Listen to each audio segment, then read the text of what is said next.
A'udzu billahi minasyaitonir rajim. Bismillahirrahmanirrahim. Assalamualaikum warahmatullahi wabarakatuh. Alhamdulillah, wassalatu wassalamu ala Rasulillah wa ala alihi wa sahbihi wa mawalah. Amma ba'du. Hamba Allah yang dirahmati oleh Allah Subhanahu wa taala. Pernahkah kita merenung orang yang telah mengajarkan kepada kita, orang yang mengantarkan ke dalam diri kita ini menuju kemenangan yang sesungguhnya, menuju kepada kebahagiaan yang sesungguhnya, mengantarkan kepada kita menuju kemuliaan, mengantarkan kepada kita untuk berbahagia di dunia dan di akhirat.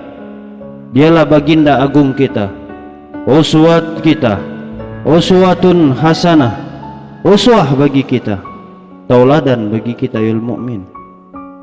Mudah-mudahan dengan kita membaca sirah beliau, sejarah beliau, mampu membersihkan karat-karat hati, karat-karat dosa yang teramat banyak di dalam diri kita ya mukmin.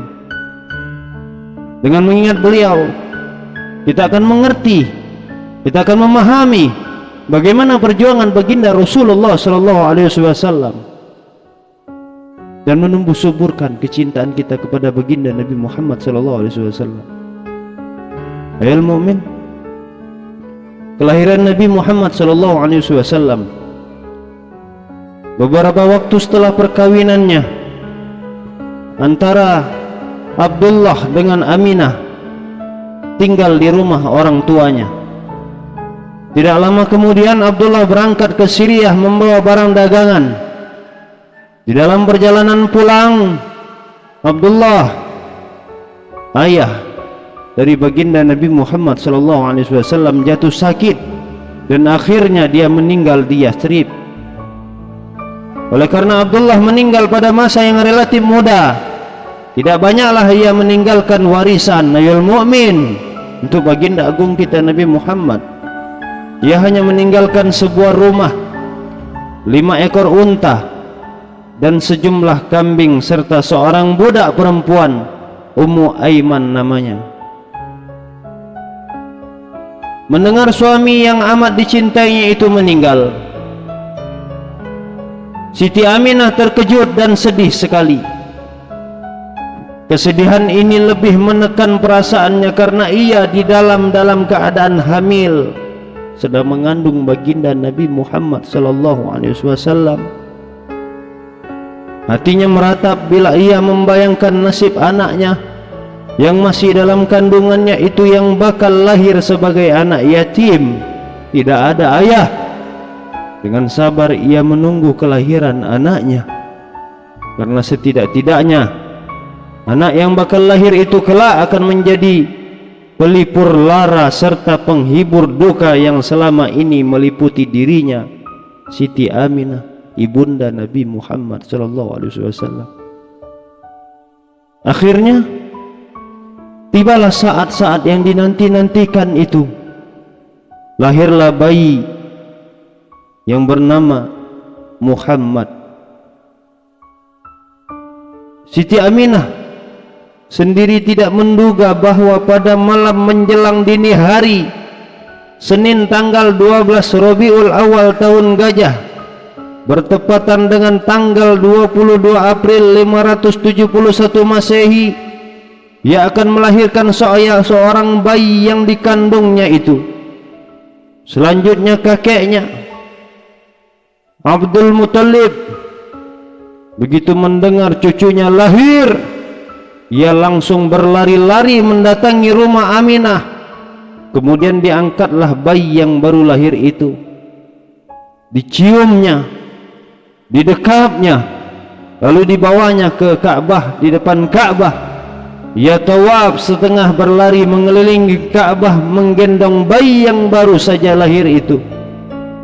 Sekembalinya dia dari Ka'bah, ia berkata kepada menantunya Siti Aminah, bayi ini akan kuberi nama Muhammad. Kata kakeknya Abdul Muthalib, kakek Nabi kita Abdul Muthalib, aku berharap, kata Abdul Muthalib, agar seluruh dunia sampai akhir memuji ia Muhammad. Sedangkan ibunya sendiri sudah pula menamai bayinya itu dengan nama Ahmad, Siti Aminah. Nama Ahmad ini sudah disebut dalam Taurat dan Injil terdahulu. Kedua nama tersebut, yakni Muhammad dan Ahmad, telah disebut juga di dalam Al-Quranul Karim. Nabi Muhammad SAW di masa kanak-kanak menitipkan bayi-bayi yang baru lahir kepada kaum ibu pedesaan adalah merupakan suatu kebiasaan di kalangan pemuka-pemuka pada saat itu. Kebiasaan tersebut dimaksudkan supaya si bayi selalu menghirup udara bersih dan segar, juga untuk menjaga kondisi tubuh ibunya yang baru saja melahirkan agar tetap dalam keadaan sehat. Selain itu, hamba Allah, si bayi sejak masih kanak-kanak bisa belajar berbicara bahasa Arab pedesaan yang dianggap lebih indah dan murni daripada bahasa kota. Demikian juga kebiasaan itu dipandang sebagai suatu usaha yang bernilai kemanusiaan, tolong menolong antara orang kota dan orang desa, di mana ibu-ibu desa yang menolong, menyusukan dan membesarkan anak-anak orang kota itu memperoleh imbalan jasa berupa upah yang sepantasnya. Menurut suatu riwayat, setelah Nabi Muhammad SAW dilahirkan, maka Nabi Muhammad disusui oleh ibunya hanya beberapa hari saja. Suwaibah, seorang perempuan, Abu Lahab menyusui Muhammad selama 3 hari. Setelah itu kakeknya Abdul Muthalib menyerahkan Muhammad kepada seorang ibu desa yang bernama Halimah Sa'diyah, istri Haris dari kabilah Banu Sa'ad. Awal mulanya Halimah enggan untuk menyusukan Muhammad, karena Muhammad adalah anak seorang yatim, anak yatim, sedangkan Halimah tergolong keluarga yang miskin. Ia kekhawatiran Halimah tidak bisa merawat Muhammad dengan baik. Namun demikian, berkat dorongan suaminya, maka diambillah Muhammad dari pangkuan Aminah, ibu Nabi kita Nabi Muhammad. Aminah dan kakeknya Abdul Muthalib pun dengan senang hati melepaskannya.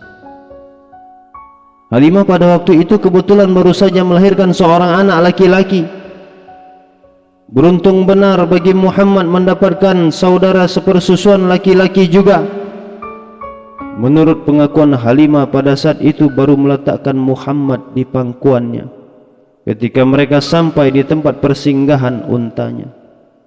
Ia Muhammad terus menyusu sepuas-puasnya. Demikian pula anak kandungnya sendiri dapat menyusu sekenyang-kenyangnya. Padahal sebelumnya Halimah merasa telah kehabisan air susunya. Masya Allah, keagungan kemuliaan baginda Nabi kita Nabi Muhammad. Dari beliau masih kecil pun, dari beliau masih bayi, sudah memiliki kelebihan, kemanfaatan untuk orang lain. Setibanya di rumah, mulailah mereka merawat Muhammad dengan sebaik-baiknya. Halimah dan Haris amat sayang dengan bayi asuhannya itu. Lama-kelamaan mereka merasakan bahwa anak yatim dari kota itu telah membawa kebahagiaan ke dalam rumah tangga mereka. Mereka mempunyai 4 orang anak kandung.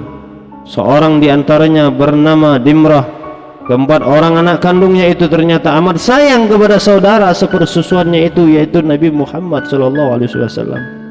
Sesuai dengan pengamatan Halimah, anak itu lain dari yang lain. Sejak kecil ia Muhammad mempunyai keistimewaan yang tidak terdapat pada bayi-bayi lainnya. Pertumbuhan badannya begitu cepat, ahil mukmin baginda Nabi kita Nabi Muhammad. Halimah menyaksikan sendiri pada umur 5 bulan Nabi Muhammad. Pada umur 5 bulan Nabi Muhammad telah pandai berjalan, dan pada umur 9 bulan sudah pandai bicara dengan lancar. Lalu pada usia 2 tahun sudah bisa mengembalakan kambing bersama saudara-saudara sepupunya. Pada kesempatan lain Halimah dan Haris memperhatikan pula bahwa dari wajah anak asuhannya itu memancarkan cahaya yang sangat luar biasa. Setiap kali dibawa keluar, ada mega putih berseri yang memayungi dan mengikutinya kemana saja anak itu dibawa. Pada petang hari mega itu menjadi hujan, hingga daerah pengembalaan mereka senantiasa hijau. Ternaknya sekarang menjadi gemuk-gemuk dan banyak memberi susu. Mereka sekarang bisa hidup dalam serba berkecukupan. Kini tibalah saatnya. Tak terasa Halimah harus berpisah dengan anak yatim yang sekarang menjadi jantung hatinya. Halimah sudah mulai tumbuh cinta kepada anak yatim tadi, yaitu Nabi Muhammad SAW. Namun sesuai dengan perjanjian, ia akan mengantar Muhammad kembali ke pangkuan ibunya kepada Aminah setelah mencapai umur 2 tahun. Namun demikian, karena ibunya merasa khawatir akan terjangkit penyakit menular yang pada saat itu sedang merajalela di kota Makkah, maka beberapa saat kemudian Nabi Muhammad SAW dititipkan kembali kepada Halimah. Untuk yang kedua kalinya Muhammad hidup dalam asuhan Halimah. Itu berarti Muhammad di tangan Halimah selama 6 tahun. Setiap pagi putra-putra Halimah bersama Muhammad pergi ke tengah ladang untuk mengembalakan kambing. Memang Allah, dari sejak kecil Nabi Muhammad sudah mengembalakan kambing. Pada saat anak-anak sedang mengembalakan kambing, putra Halimah yang bernama Dimrah melihat Muhammad sedang duduk di atas batu besar. Sekonyong-konyong tanpa diketahui dari mana datangnya, tampak ada 2 orang yang berpakaian serba putih duduk di samping kanan kiri Muhammad. Kemudian dibukanya baju Muhammad oleh kedua orang itu, dibelahnya dada anak yatim itu. Peristiwa itu terjadi ketika Nabi Muhammad SAW berumur atau berusia 4 tahun. Melihat kejadian yang luar biasa itu, anak Halimah, Dimrah berlari-lari pulang sambil menangis, sedih melihat saudara sesusuannya. Sesampainya di rumah, ia menuturkan kejadian itu kepada ibunya seraya berkata, "Di tempat di mana kami mengembalakan kambing, ada orang menangkap adikku Muhammad," katanya. "Jumlahnya 2 orang. Mereka itu besar-besar dan pakaiannya putih-putih, sedang aku tidak mampu untuk mencegahnya, duhai ibu." Mendengar berita dari anaknya itu, Halimah menjadi panik dan cemas hatinya. Segera ia bergegas-gegas untuk menengok Nabi Muhammad SAW ke tempat pengembalaannya itu. Sesampainya di sana, ya mukmin, Nabi Muhammad tampak berdiri di depan kemahnya dalam keadaan segar bugar. Dengan napas yang masih terengah-engah, Halimah bertanya kepada Muhammad, "Apa yang telah terjadi terhadap dirimu, anakku?" Dengan nada tenang Muhammad menjelaskan tentang kejadian itu seraya berkata, "Tidak ada apa-apa, Bu. Hanya ada 2 orang laki-laki yang orangnya kelihatan masih muda-muda, berpakaian rapi dan bagus. Mereka menghampiriku seraya memberikan salam kepadaku, Bu. Lalu mereka berkata, 'Wahai Muhammad, jangan takut. Aku tidak akan menyusahkan dirimu.' Selanjutnya mereka membaringkan diriku di atas rumput. Dibukanya bajuku, duhai ibuku, dan selanjutnya dibelah dadaku. Mereka mengeluarkan sesuatu dari dadaku. Dadaku dibasahi dengan air, lalu mereka memasukkan lagi ke dalam dadaku dan menutupnya seperti sedia kala. Sedikit pun aku tidak merasakan sakit, duhai ibuku," kata Nabi Muhammad kepada ibu susunya, pada ibunya Halimah Sa'diyah yang menyusuinya. "Tak ada bekas luka pada dadaku, duhai ibuku." Setelah itu kedua orang tadi kembali ke ufuk yang tinggi sekali dengan kecepatan yang luar biasa dan menghilang di balik awan. Mendengar cerita Nabi Muhammad SAW itu, di satu pihak Halimah merasa bangga dan gembira mendapati anak-anaknya itu selamat dari cedera. Hatinya semakin yakin bahwa Nabi Muhammad itu kelak bakal menjadi kebanggaan umat manusia. Tetapi al-mu'min, Di pihak lain, kecemasan hatinya menjadi-jadi. Ia merasa khawatir tidak bisa menjaga keselamatan serta keamanan Nabi Muhammad. Oleh karenanya Halimah berpikir lebih baik mengembalikannya kepada ibu kandungnya sendiri, yaitu Siti Aminah. Halimah menyerahkan Muhammad kembali kepada ibu kandungnya di Makkah pada saat Muhammad berumur 6 tahun. Kini kegembiraan beralih pada diri Aminah, ibu daripada Nabi kita Nabi Muhammad, melihat anaknya kembali ke pangkuannya dalam keadaan yang memuaskan. Sebagai seorang wanita yang mulia, Aminah berniat untuk hendak menunjukkan kepada anaknya hubungan kekeluargaan ibu dari bapaknya, sekaligus berziarah ke makam ayahnya. Kemudian mereka berangkat ke Madinah bersama budak perempuannya Ummu Aiman, peninggalan daripada ayahnya. Sesampainya di kampung Abwah, ketika dalam perjalanan pulang kembali ke Mekah, dengan tidak disangka-sangka Aminah jatuh sakit dan beberapa hari kemudian meninggal dunia. Innalillahi wa inna ilaihi raji'un. Kini Muhammad yang baru berumur 6 tahun itu telah menjadi yatim piatu. Baru jumpa dengan ibunya, diajak ziarah oleh ibunya, ibunya meninggal, ibunda Nabi kita Nabi Muhammad sallallahu alaihi wasallam. Selesai acara penguburan ibu Nabi Muhammad itu, semua orang kembali ke rumah masing-masing. Di dekat kubur hanya tinggal Muhammad dan Ummu Aiman saja. Mereka terdiam tak berkata-kata. Air matanya mengalih membasahi kubur ibunya, meratapi nasibnya. Selanjutnya keduanya meneruskan perjalanan ke Makkah. Lalu Muhammad diserahkan kepada kakeknya Abdul Muthalib.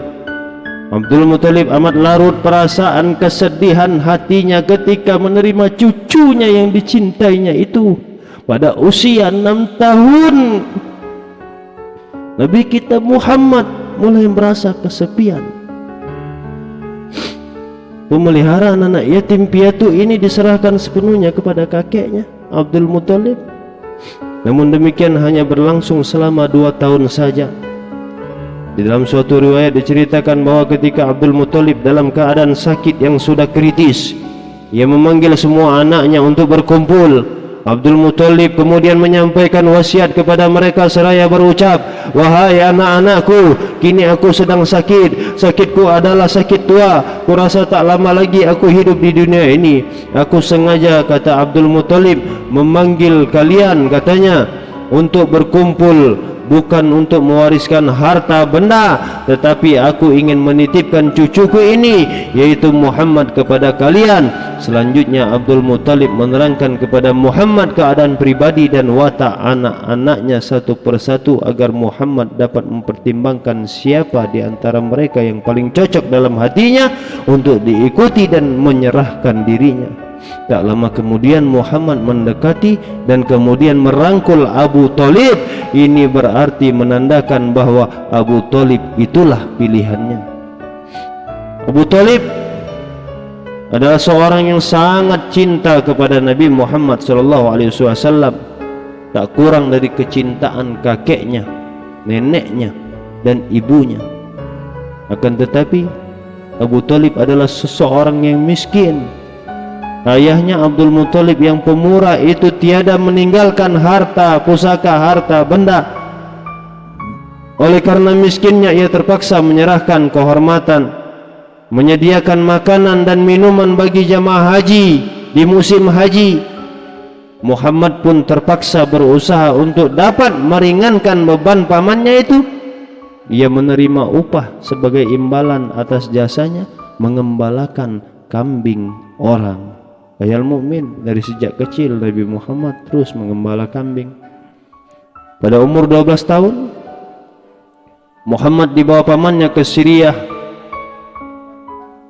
menyertai para kafilah, membawa barang dagangan. Sumber-sumber tradisional Islam menceritakan tentang seorang biarawan Kristen, bahwa di suatu dataran tinggi di Syam berdiamlah seorang pendeta bernama Buhairah. Pendeta tua itu sudah lama juga melihat dari jendela rumahnya serombongan kafilah yang dipimpin Abu Thalib. Dia sangat tertarik memperhatikan rombongan kafilah itu, karena kafilah itu diikuti di atasnya segumpalan awan putih. Semakin dekat semakin jelas tampak kepadanya bahwa awan itu sebenarnya memayungi seorang anak muda yang mengendarai unta yang berjalan di bagian belakang kafilah.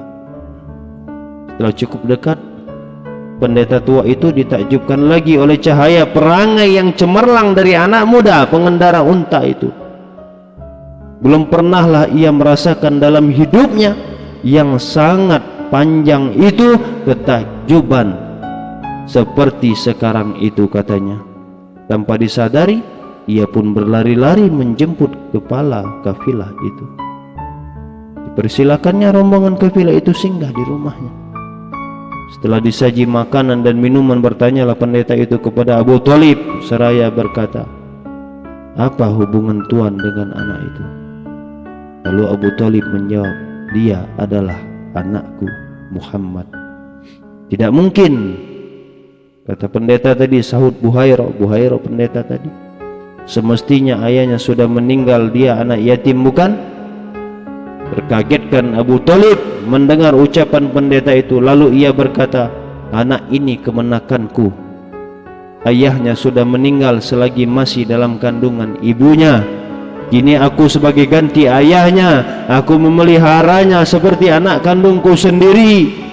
Selanjutnya Buhairah bertanya kepada Muhammad, "Pernahkah malaikat muncul kepadamu? Dan pernahkah kamu mengalami mimpi-mimpi ajaib?" Dengan polos Muhammad kecil menyampaikan pengalamannya ketika didatangi malaikat waktu dia mengembala kambing bersama anak-anak Halimah. Dia juga menceritakan berbagai mimpinya yang ajaib. Lebih lanjut, Buhairah berkata, "Sekarang hilanglah semua ganjalan dalam pikiran dan hatiku. Tak salah lagi, engkaulah roh kebenaran yang dijanjikan Nabi Isa alaihissalam." Lalu Buhairah menyingkap baju Muhammad seraya berkata, "Lihat tanda kenabian yang ada di punggungnya." Berulang-ulang Buhairah mencium tanda kenabian itu dan merangkul Muhammad.